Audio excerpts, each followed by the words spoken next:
Hello বন্ধুরা, আজ আমি তোমাদের দেখাতে চলেছি নর্মাল ফ্রাইড রাইস। তার জন্য আমি নিয়েছি, দেখো, কিছুটা গাজর কুচি, কিছুটা বিনস, দুটো তেজপাতা, একটু কাজু, একটু কিশমিশ আর দারচিনি, এলাচ। এইটুকু জাস্ট উপকরণ দিয়ে আমি নর্মাল ফ্রাইড রাইস বানাতে চলেছি। এরপর পরিমাণ মতো জল নিয়ে জলটা গরম করে তার মধ্যে তেজপাতাটা দিয়ে দেওয়া হলো এলাচ আর দারচিনি, আর সামান্য পরিমাণ একটু লবণ দিয়ে দেবেন। এরপর জলটাকে একটু গরম করতে দেওয়া হলো। জলটা গরম হয়ে গেছে, এবার চালটা দিয়ে দেওয়া হলো।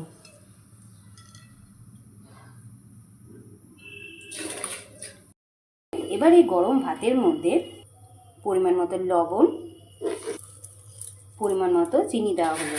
এরপর ভালোভাবে মিশিয়ে নিতে হবে। গরম ভাতের মধ্যে লবণ আর চিনিটা দিলে ভালোভাবে মিশবে, তাই গরম ভাতে এই লবণ আর চিনিটা দিয়ে দেওয়া হলো।